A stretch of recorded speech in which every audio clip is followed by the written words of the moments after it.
Hearts look set to lose their captain to Rangers. 4 different managerial spells, and Celtic still won the double.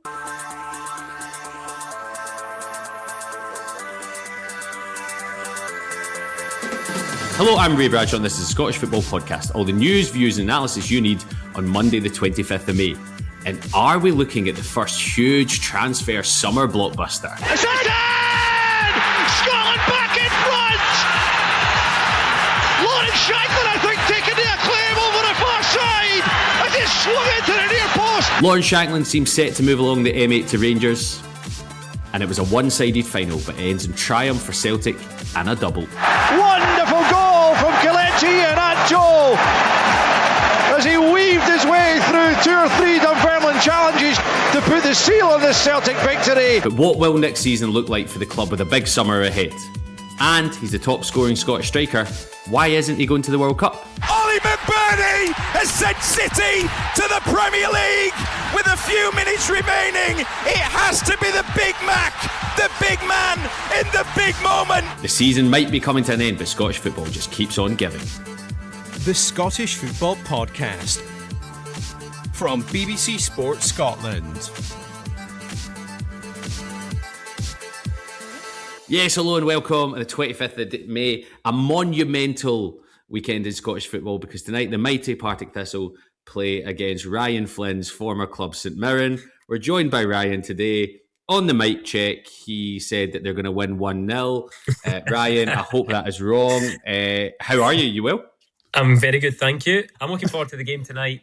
That'll be a great game, that's for sure. Yeah, because you're on your holiday now, so what is it? Do you indulge? Do you go big? Because I don't mean this in a disrespectful way. You are getting older, so do you have to cut back a little bit in summer to get ready for that pre-season? What does it look like for a player?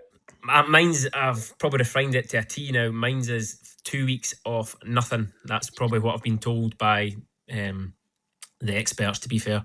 2 weeks of nothing, do nothing, just enjoy life, and then after that, slowly but surely build back up. And by the time you go back at the pre-season, I mean, no one's unfit anymore. It's totally changed from when I started, that's for sure. What are we talking? All inclusive? How many plates you doing at dinner? To be fair, I'm not the biggest, am I? So I'm not that big an eater. Have a drink in that, but nah, it's nothing major. A few more desserts probably than I'm used to, that's for sure. That's good. Stephen McGowan, we're also joined by the Herald football writer at large. Stephen, do you do a pre-season? Like just start like writing lines and stuff like that? What do you do? I'm just. If I was writing, I'd be absolutely furious. I mean, you've not even let the guy finish this season, and you're already on to him about pre-season for next. We're talking about give him a pre-season break. for you. Wait, you head out to the States pretty soon, don't you?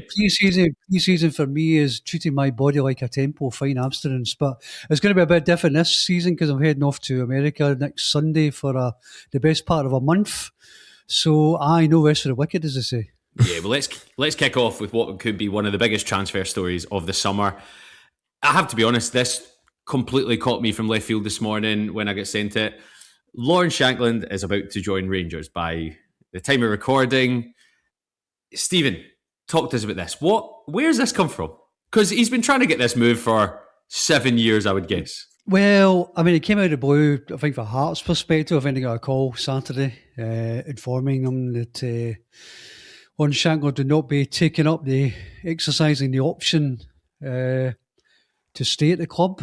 I don't think anybody knew the clause was there. That's the thing. I mean, so it's come from Shankland's team? Yeah. Well, I mean, Shankland signed a new 3-year contract last summer. I think people thought it was going to be 3 years, but clearly there has been some kind of clause, we don't know the exact terms of that, inserted, which allows him to exercise his right to leave the club this summer for a nominal fee if it's any sum at all. So I think Hearts fans feel a bit sore about that, but equally you have to look at it from the other perspective and say that if they hadn't inserted it, he may not have signed last summer and they may not have had the season of their dreams.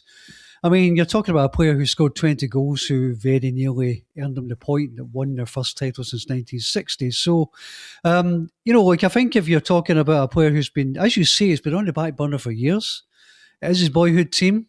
He will earn more money. It's a painful one for Hearts. It's been a hell of a week. I mean, Harold Wilson once said that a week was a long time in politics. I mean, he should have endured the last 7 days as a Hearts supporter when you look at everything they've gone through. But so this is the tin lid being put on it. But it looks like Lawrence Shankland will be a Rangers player very soon. Ryan, talk to us about that from a dressing room point of view. Have you been in the situation where a player is here this minute, gone the next? And how often is it players forcing their own hand? Because I always kind of think clubs, is that naive that clubs have all the power in this? Firstly, I think the agents played a blinder. I think Lawrence Shankland's stock wasn't as high last summer. So I say from a business point of view, when, like from Rangers' point of view, they could have got him for probably a snippet of what they'll be paying him now.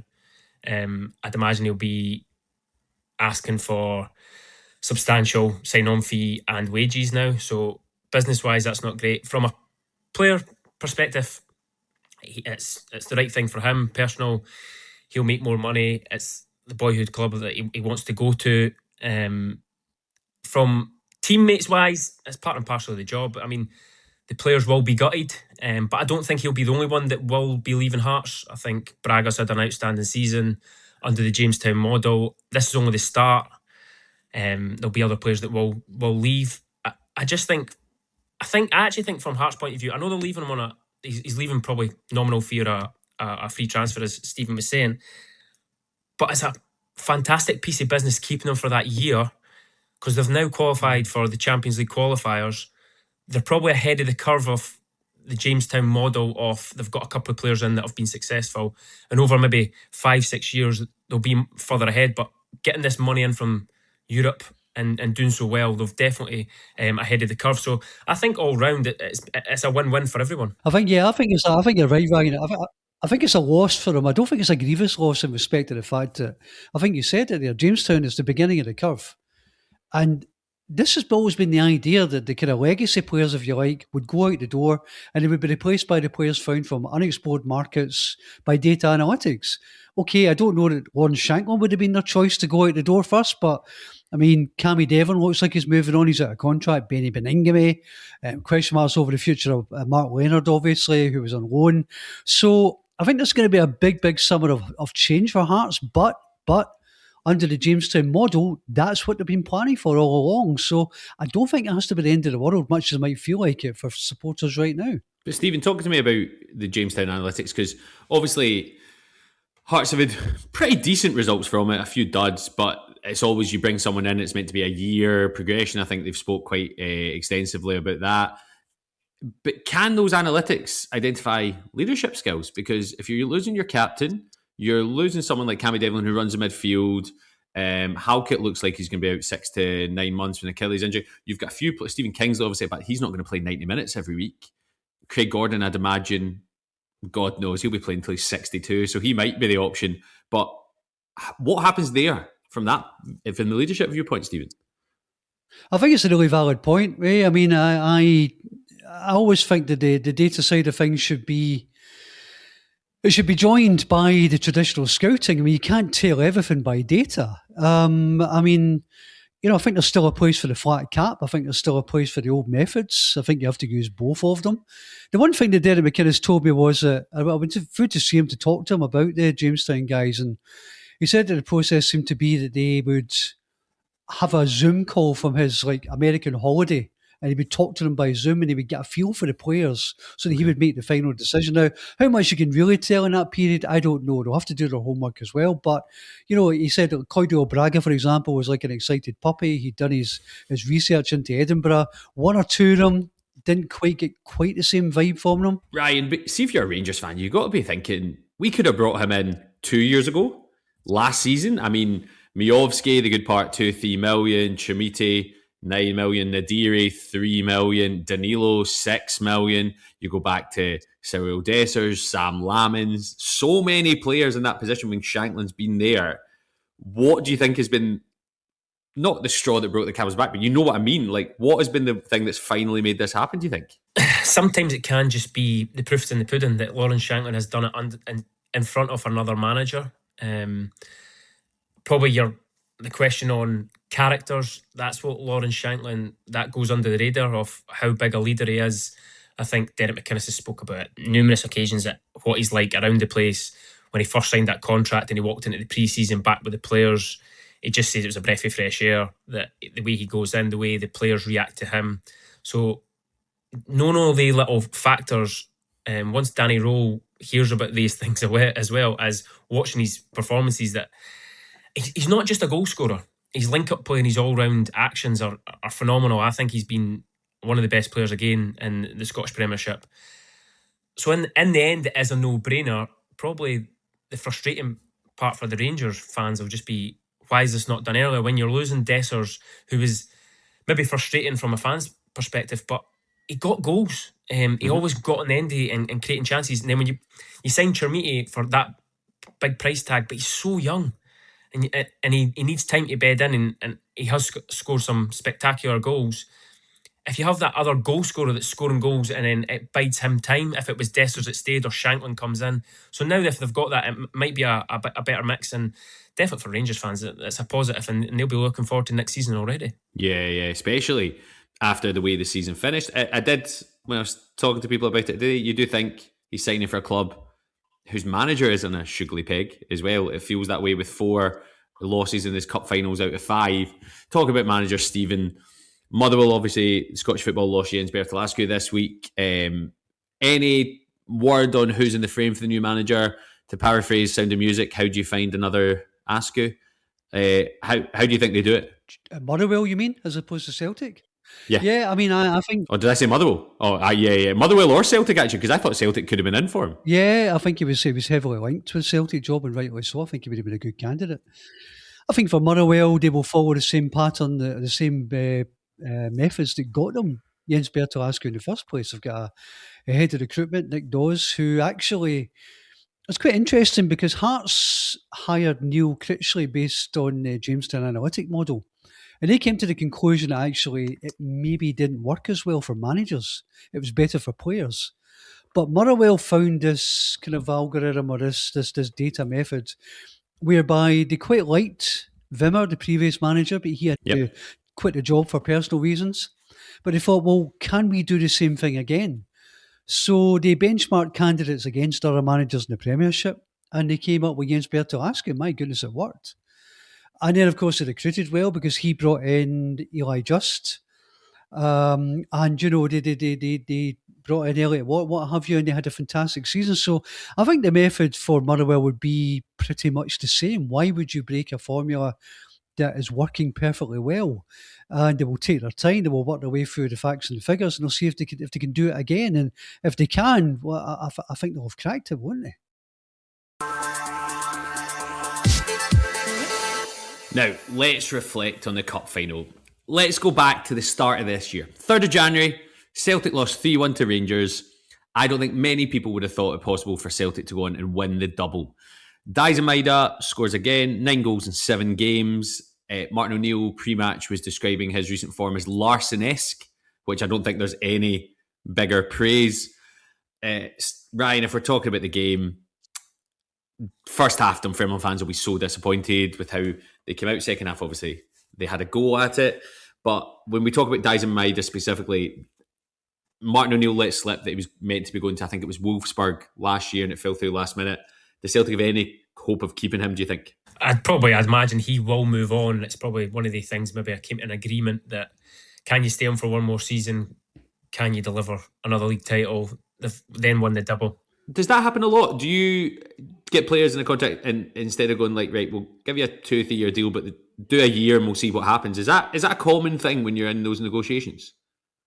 I don't know how common it is. Certainly never happened to me. But there's definitely, like, I can remember the story on Cristiano Ronaldo when he stayed at Man United for a bit longer and then had a set fee in before he went to Real Madrid. In recent times, Bernardo Silva's just staying on an extra year and it tied in with Pep leaving. Did they all know? You never know. I just sort of, it could be one of those things that definitely, from a club's point of view, you don't want an unhappy player. But you can't just let, if somebody comes in and walks in the door and goes, I want to leave, that's probably the biggest thing. You need replacements in before you allow players to go out. And like, if we're thinking back to Rangers, let Dessers go. Who's the striker? And then suddenly, if you're a selling club, somebody comes to buy your striker, you're going, they need a striker. They're desperate. They're in panic. Seri, £3 million, that's £5 million. And that's the bit that you never want to be in, that panic mode as a club. And that's why I just think Celtic have been smart. Was he happy at the start of the season? Maybe not. But certainly Martin O'Neill man management skills are second to none.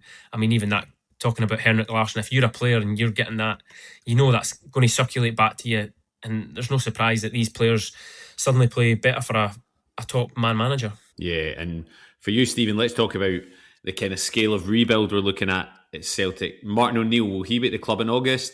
Vildemai Sinisolo, potentially going to be number one, you'd imagine. You don't see him losing the gloves for any time soon. What kind of scale do you think we're looking at in terms of, obviously we know a managerial, there'll be some sort of decision, but players, numbers in and out, do you think this is a huge summer for Celtic, Stephen? Substantial, yeah. I mean, I compiled a list of players I think could or will go out the door in an ideal world, and I made it 18. Because you've got so many of the loan players. You had 5 loan players in January, almost all of them will leave. You've got your Paolo Bernardos, you have your Oxlade Chamberlains, you have your Rio Hatate, who looks like he's finished it as well. You got Daisa Maeda, who stayed on till the summer because he wanted to go to the World Cup and keep playing. You've even got, it's almost sacrilege to say it, but you've always got a question mark about Callum McGregor, because with all these rumours about Saudi Arabia, as you rightly said, they needed a replacement in goal for Kasper Schmeichel. So it is a sizable rebuild. I don't think if they let 18 players go, they will bring in 18. I think they're probably quite top heavy at the minute. So it might be closer to a dozen. The suspicion is that Sean Maloney will move to more of an operations role, more of the kind of player recruitment role, and he'll take on a lot of the burden. And then the decision for Martin O'Neill is whether he does want to hang around for another year, whether he can be bothered with the, bandying words with TalkSport presenters, and whether they can be bothered with the dark winter mornings driving up to Lennoxtown. And that's a decision only he can make. And, you'll probably ask me now, do we think he'll stay? Well, and we sat at Hampden after the Cup final, and he couldn't answer the question himself. He doesn't appear to know either. So I don't really think any of us can speculate too much at the minute. And we certainly can't come up with a definitive answer. Just quickly, before we move on to Dunfermline, Stephen, if it's not Martin O'Neill, do you think it'll be Robbie Keane? I don't know that that's certain. I think there's a lot of assumption around that. People assume that because he's left Ferencváros and he's on the market. And, I mean, look, he is a manager that Dermot Desmond admires. I think that's factual. But he spent a lot of his life in London. Does he fancy going back to English football again? Might he be looking at, say, Fulham or Crystal Palace and thinking, maybe I can land one of those? So I think when we say Robbie Keane will be the man, I think there's a lot of assumption in there, and I think it's dangerous assumption. Yeah, valid points. And Ryan, let's go Dunfermline. You played them 6 times this season, would that be right? Yeah, that'd be right. 2 playoffs, 6 games. So yes. You've seen more of them than most people. They'll be absolutely gutted with that first half display, but offered a lot more after half-time changes. A lot of young players, talks of players like Chilka Mullen, I think, is out of contract, moving on. Can they build on this for next season? Do you think for them, championship title is realistic? I definitely think they'll be one of the favourites next year. The big question mark, talking about managers moving, would be talking about players and keeping players at the club. It would be keeping Neil Lennon at the club. I think he's been the massive X factor that's got Dunfermline moving forward, along with their staff. I mean, Ian Brunskill's been there. They're talking about the young core that's been at Dunfermline. Ian Brunskill's the assistant manager there. He was actually at Liverpool when I was there a long time ago, working with the youth players. He moved on. He was at the Blackburn under-23. So he's a player that's very good at working with the young professionals. And that's certainly shown. But let's be honest, it's the leader is Neil Lennon, and I think he's the main man that has to stay at that club if they're looking to move forward. And if he is there next season, I'll put them down as one of the favourites to get promoted for the Scottish Championship. They'll be disappointed from obviously 45 minutes in the Scottish Cup final, but that can't be a black mark against their season that they've had. It's been phenomenal. I think the start of the season, there was little bumps along the road, but the turn of the year, they really steamrolled the way it's not just the sort of the victories and the points that they put on the board, but it was also the performances, individual performance, team performances.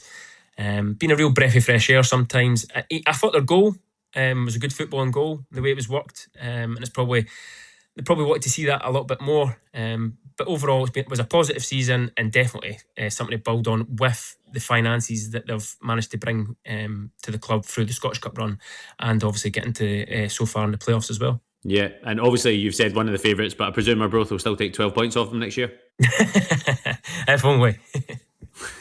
we took our sorest defeat to Dunfermline. That was a sore one early in the season, 5-0, and thoroughly deserved from Dunfermline's point of view. So we knew how good they were, and we were more prepared and better equipped second and third time around.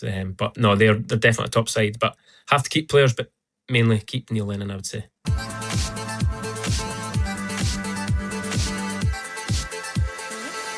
Finally, let's have a look at another Scottish striker. Ollie McBurnie, yet another crucial goal on Saturday.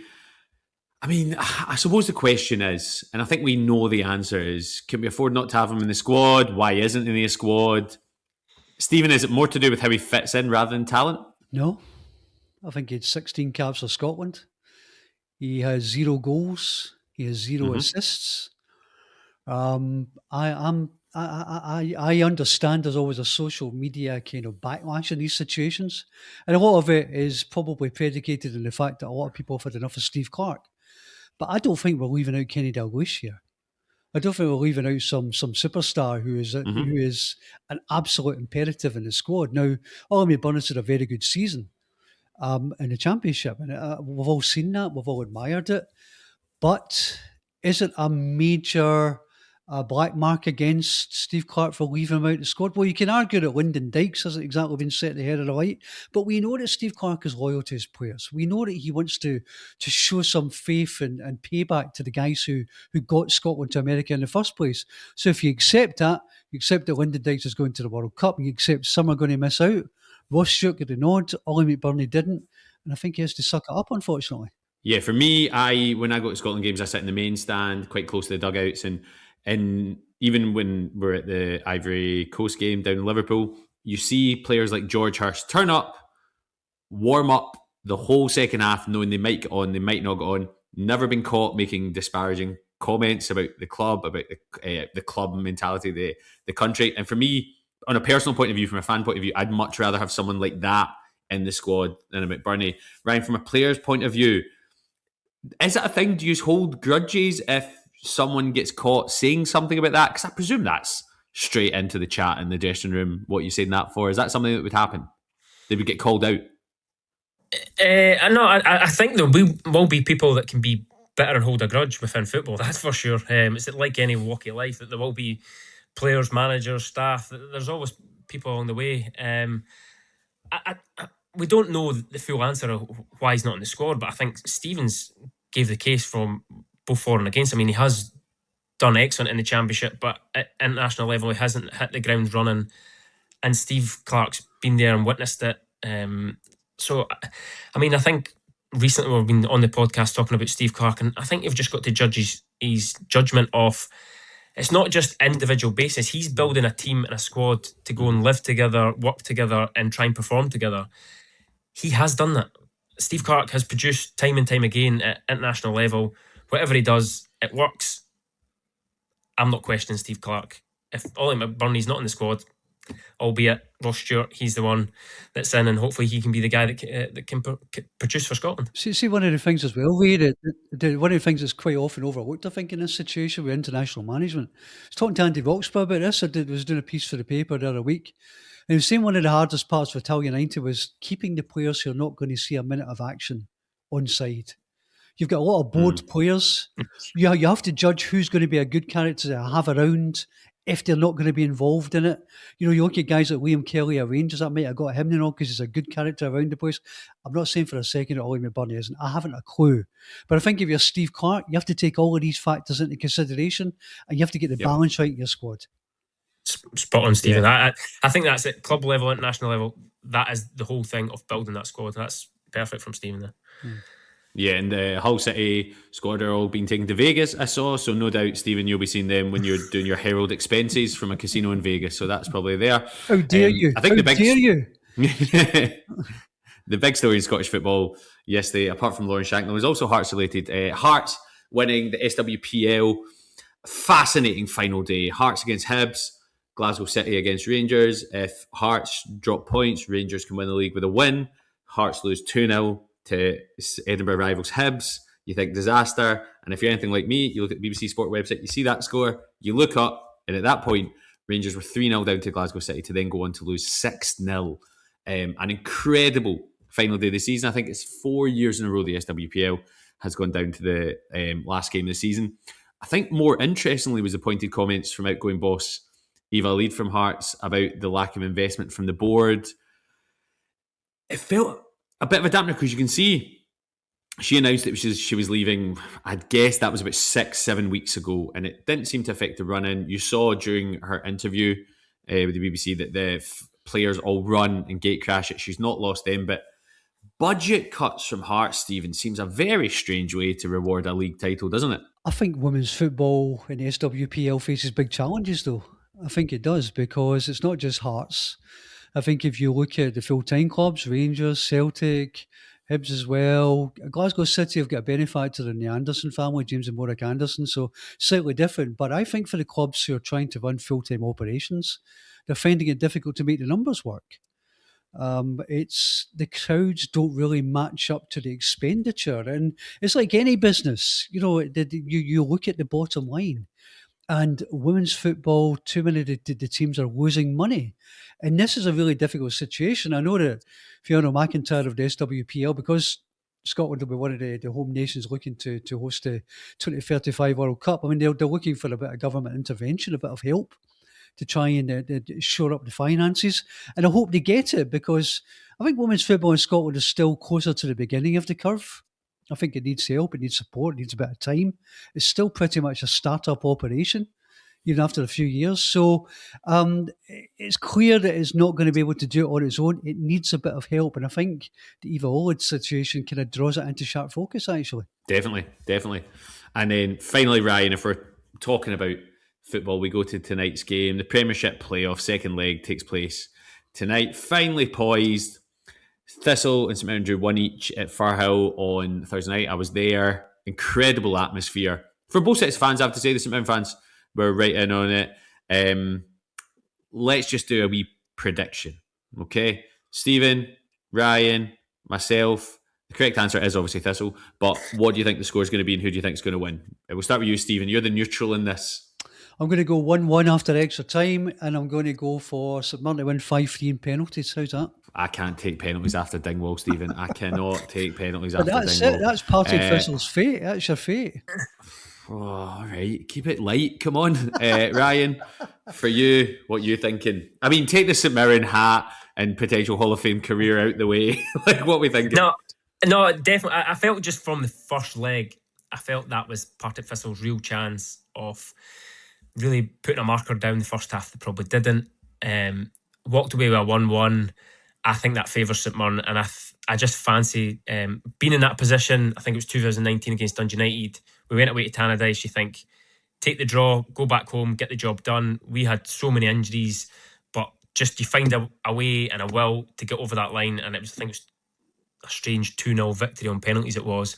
But I think St Mirren have got enough quality. I think they'll do it within the 90 minutes, and I think it'll maybe be a 2-1 victory for St Mirren. Okay, I'm going to go for 1-0 Thistle. St Mirren have scored 11 goals at home in the league all season, so let's hope that continues. Final question, Ryan, did you take a penalty in that game? I listened to that game on the radio, and I can't remember if you were playing or still on or what. I got injured about 20 minutes into the first leg, played the full game, and then I was not involved in the second leg, but we were dropping like flies.